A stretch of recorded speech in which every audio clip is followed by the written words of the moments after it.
Tudo bom? Bem, Tom? Tudo ótimo.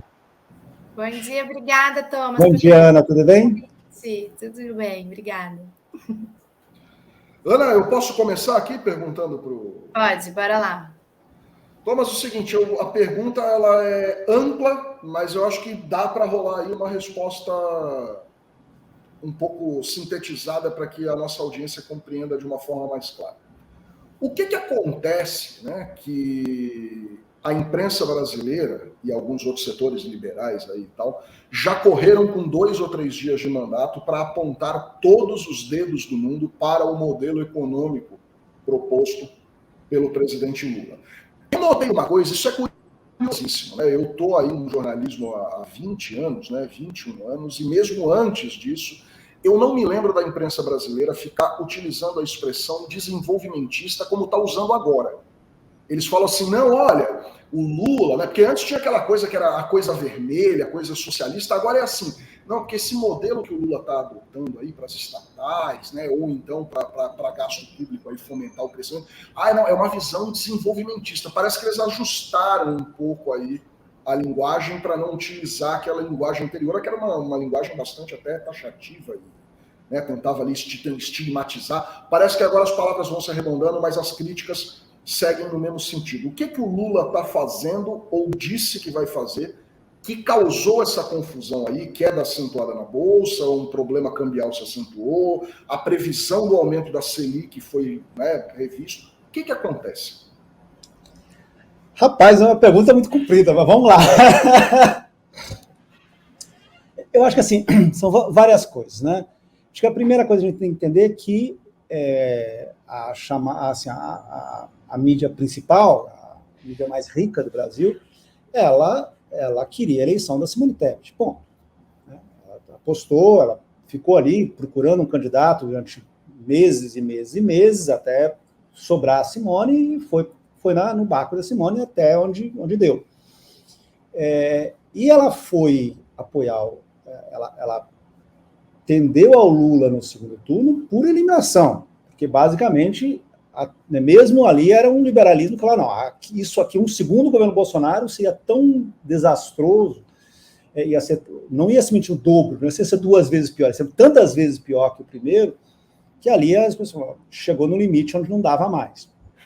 Até pela relação conflituosa que o Bolsonaro tinha com boa parte da mídia.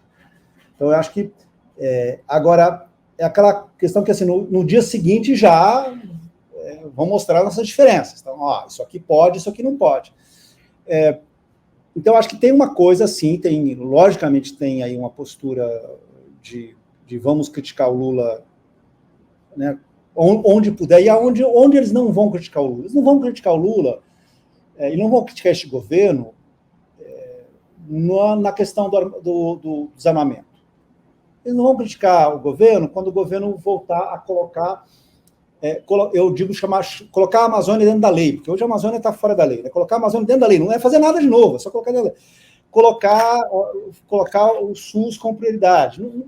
São coisas que são, no fundo, quase marcos civilizatórios, retornar o Brasil para dentro de um lugar civilizado, onde ele tinha perdido.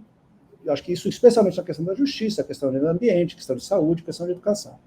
E questão do Bolsa Família. Então, nesses pontos, onde, no fundo, a gente vai ter uma voltar atrás aonde a gente está, vai tentar recuperar esses 4 anos, eu acho que...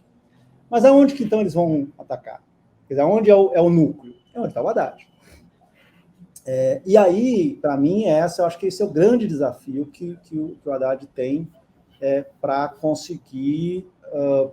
se não conseguir, vai ser sempre confronto, vai ser isso, está claro, porém conseguir um jeito de diálogo, de conversa, de que pelo menos o que ele está dizendo chegue para as pessoas.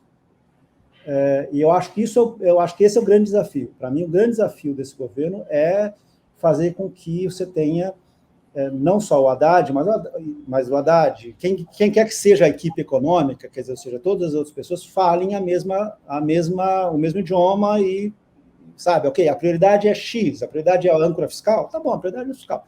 Vamos falar qual é a âncora fiscal. A prioridade é a reforma tributária, mas, sabe, tipo, jogar ali o joguinho direitinho, porque vai apanhar. Vai apanhar.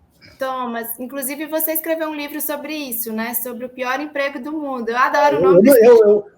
Eu dei o livro para o Fernando. O Fernando recebeu como autografado. É o pior emprego do mundo e você analisa, se não me engano, 14 ex-ministros, isso, né? Isso. Então, queria te fazer justamente essa pergunta, aproveitar que você está falando do Haddad. Por que o Haddad aceitou o pior emprego do mundo?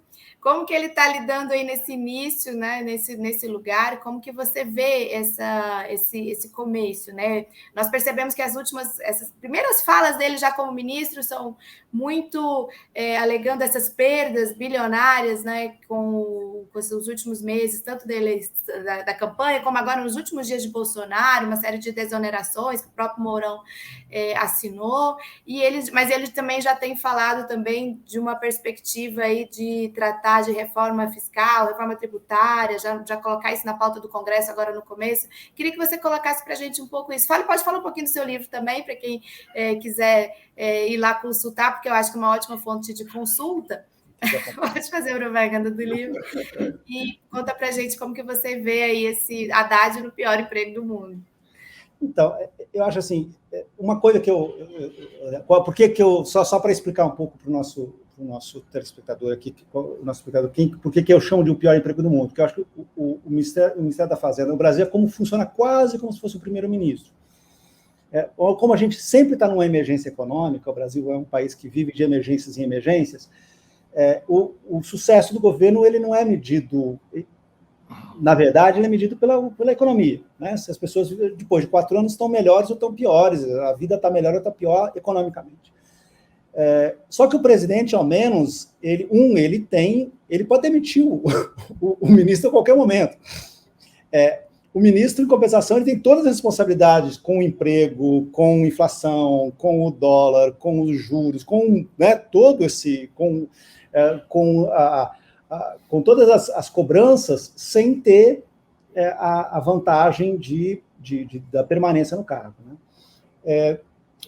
E eu acho que, assim, uma coisa fundamental para ser um bom ministro da Fazenda é você ter a confiança do chefe. Isso, para mim, é muito claro. Quer dizer, os ministros que deram certo foram os ministros que tiveram uma autonomia em relação... Quer dizer, o presidente do fundo está concedendo o poder dele, ele está dando o poder dele para essa pessoa conduzir o sucesso do governo dele.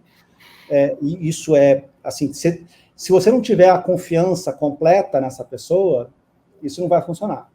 Por isso que, assim, quando as pessoas falam, o Lula vai colocar o Josué, o Lula vai colocar o Meirelles, esquece. A menor possibilidade do Lula colocar alguém que não tenha completa confiança num cargo deles. Porque é onde depende o governo dele. Quer dizer, o governo dele vai ser descrito em 4 anos pelo sucesso da política econômica. Porque a política econômica vai permitir que você tenha, que o Bolsa Família funcione, que a saúde que funcione, quer dizer, todo o resto. Né? Então, ele tem que, esse é o eixo dele. Então, eu acho que isso é uma coisa muito, muito clara. A questão toda, e eu acho que isso é importante, o Lula, ao mesmo tempo que ele colocou o Haddad, e o Haddad está com um discurso muito low profile, muito moderado, a gente vai fazer as coisas aos poucos, vai mandar isso aqui, tá?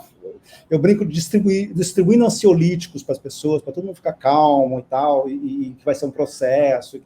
Em abril a gente vai fazer isso e tal. Me chamou a atenção isso, que ele falou em abril, final de abril, acho, a gente vai mandar para o Congresso. Não, tudo, o Haddad está sempre, o discurso está correto, baixar a poeira, não vai ter medidas de uma hora para outra, vai ser tudo calmo, tudo tranquilo, tudo discutido e tal. Esse mercado é um mercado que está muito nervoso, ele está muito nervoso por vários motivos, o mundo está muito nervoso, ainda temos uma guerra, a circunstância mundial é uma circunstância muito, muito tensa. E existe, por uma dessas circunstâncias malucas, muito dinheiro querendo vir para o Brasil. Basicamente porque, depois da invasão da Ucrânia, a Rússia, ou seja, deixou de ser um local, vamos dizer, confortável. Outros mercados emergentes também estão muito instáveis, o México está instável, a Argentina está instável, a Turquia está instável, Enfim, existe um dinheiro pronto para vir para o Brasil. Só que, então, um pouco dessa pressão é uma agonia de pessoas que falam assim, dá para apostar, dá para confiar, dá para não sei o quê, e isso o mercado internacional muito querendo apostar no Brasil. E o mercado nacional fala, mas eu não gosto do cara que foi secretário de Política Econômica, porque ele é da estudou na Unicamp, ele é professor da Unicamp. Mas o BNDES com o Mercadante vai... Quer dizer, no rame-ramezinho nomeou quem, fez o quê, não sei qual foi o que a tal pessoa falou, a declaração que a Gleice deu, porque... Enfim... Então, eu acho que você tem aí um momento de arranjo que a gente vai passar nas próximas semanas, que é tipo assim, tentar acalmar as pessoas, nada vai acontecer agora, vai ser aos poucos e tal. Eu acho que essa tática que o Haddad está fazendo, que me parece a tática mais correta. É lógico que para quem está, depois de 4 anos de Bolsonaro, esperando uma série de coisas, é um pouco de anticlímax, e eu entendo isso. Por isso que é uma coisa de dosagem, quer dizer, o Haddad é o cara que vai ser o chato no governo, enquanto todos os outros ministros vão estar lá fazendo um monte de coisas e anunciando isso, anunciando aquilo, e o Haddad é o cara que vai ser Mas é a função, é como se você fosse dentro do jogo de futebol, ele é o zagueiro, entendeu? Ele não é o cara que vai fazer gol, ele é o cara que vai ficar ali segurando a bola, baixando o clima. Thomas, você falou aí, né, sobre a ótica do mercado e por que ele cria toda essa situação. E agora eu queria que você também abordasse essa mesma questão pela ótica invertida, né?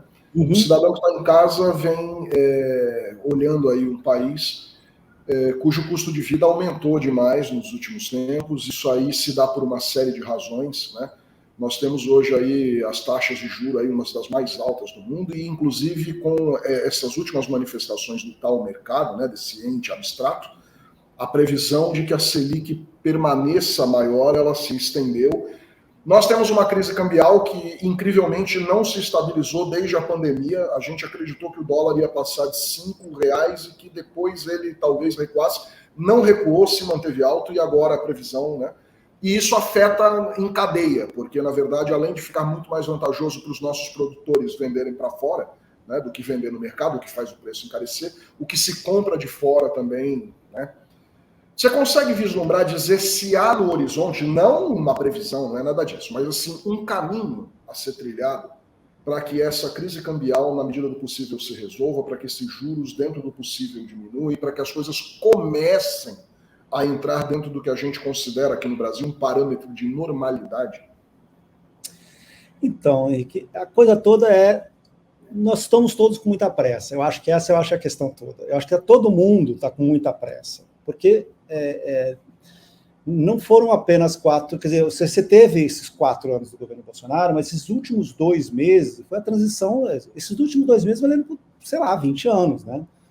Porque você imaginar um governo que sequer tinha tomado posse, ter que negociar um orçamento, e que ao mesmo tempo que negociava o orçamento, tinha que negociar o ministério, assim, isso, sabe, que eu acho que você nunca teve uma situação tão, sabe, um governo que já começava a atuar antes, e que o outro governo desapareceu, né? Era uma coisa maluca que a gente passou isso.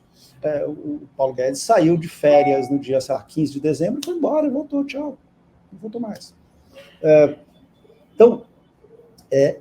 Então, a pressa de todo mundo, é isso que eu quero dizer, assim, existe uma coisa que esse governo não vai ter tempo para fazer normal, vai ter 100 dias de lua de mel, que 100 dias de lua de mel, as pessoas, hoje nós estamos aqui, né, terça-feira, 3 de janeiro, terceiro dia do governo Lula, e a gente está aqui falando, mas quando é que vai acalmar? E eu entendo perfeitamente a tua agonia, porque ela também é a minha, entendeu? Porque está todo mundo com muita pressa, porque, no fundo, você tem... quando a gente vê o relatório da transição, e você pega e descobre que 55% das crianças até 10 anos estão com sua carteira de vacinação atrasada, quando você vê que eles não têm as vacinas... os cadernos escolares deste ano não foram comprados, que não tem recursos para merenda, você fica... É um estágio de maluquice. Assim, abandonaram, entendeu? Abandonaram o serviço público. Você viu o que aconteceu com o meio ambiente, né? Então, no fundo, eu acho que essa semana vai ser semana de posse, um bando de gente vai ficar falando, mas o Lula vai ter que chegar uma hora que vai falar, todo mundo trabalhar, né, e começar a entregar, porque a ideia de lua de mel, a ideia de ficar tendo, sim, no fundo vamos dar 30 dias para o governo começar a apresentar coisas, porque não vai ser simples, não vai ser a cobrança, a impaciência das pessoas, tanto quem não votou no Lula, mas também quem votou no Lula, é muito grande. As pessoas estão esperando ter um governo, porque a gente não teve um governo. Assim, nós ficamos os últimos meses sem governo. Você quer alguém que fala assim, olha, vai, assim, quanto vai cair de Bolsa Família, em que dia, para quais pessoas, coisas básicas. Você, assim, quando a fila do INSS vai diminuir, quando que você vai ter, qual é a estabilidade que você vai ter em relação ao dólar, porque se você tiver que fazer uma negociação. Então, assim, é um governo que vai ter que se arrumar durante o processo. Vai ser, assim, não é muito diferente do que a gente assistiu em outras circunstâncias, bem diferente.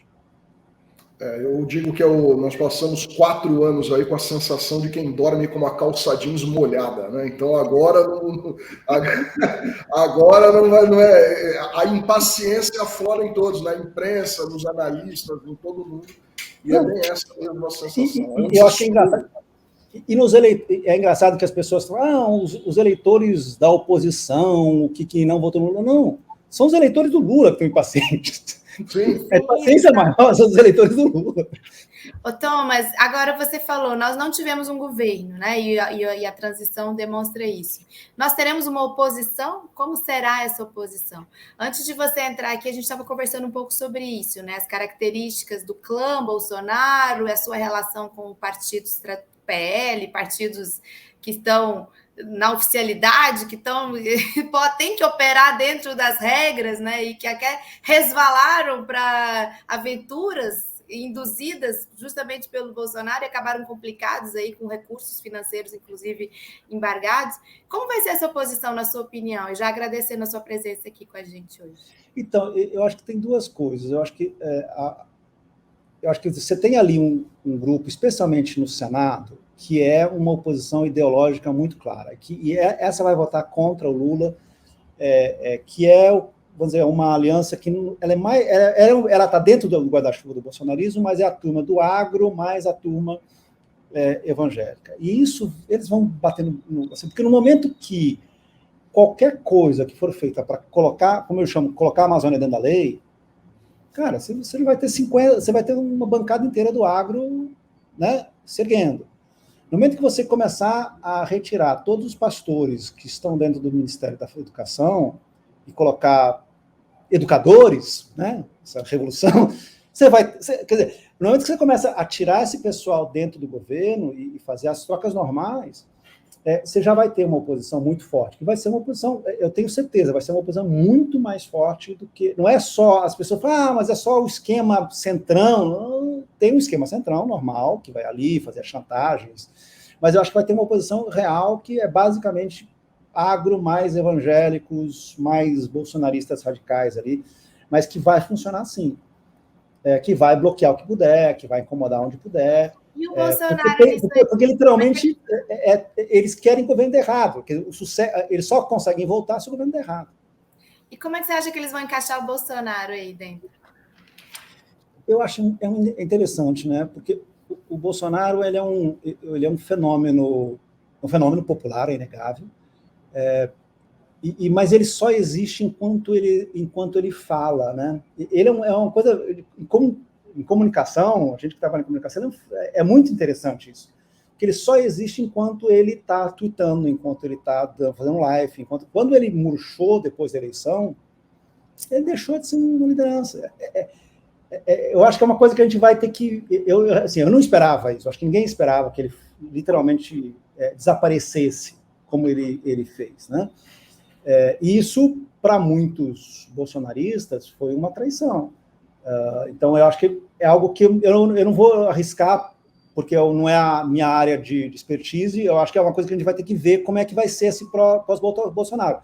Claramente, a gente está vendo, Ana, que tem vários candidatos para pegar esses rebanhos, né? O Mourão, no discurso dele, o último discurso dele foi claramente tipo, eu sou o representante dos militares, etc. E o governador de São Paulo, o Tarcísio Freitas, claramente é um, e o Zema, em Minas Gerais, é outro. Acho que são claramente 3 linhas distintas de pessoas que querem ver se elas conseguem assumir essa Sérgio direita. Moro também, não? Sérgio Moro. Não? Mas eu acho que nós passamos por isso. Eu acho que já foi, isso já é passado. O Sérgio Moro já foi. Acho. Eu acho que assim, acho que o Zema e o Tarcísio me parecem até pelo fato de estarem com governos, vão ser lideranças mais fortes. É isso, muito obrigada, Thomas. E obrigado a vocês. Chamem quando vocês quiserem. Obrigada, parabéns pelo seu trabalho. Agradeço a tua participação aí. Acho que você conseguiu, de alguma maneira, levar essa expressão da economia de uma maneira mais simplificada aí para o pessoal que está em casa e para justamente tentar apaziguar o ânimo aí de quem está agoniado, como você mesmo disse. E está todo mundo com pressa. Eu acho que, pelo menos assim, olha, se você está ansioso, você está sendo normal. Não se preocupa não, porque está todo mundo ansioso. Um abraço. Valeu, Thomas. Obrigado pela tua participação.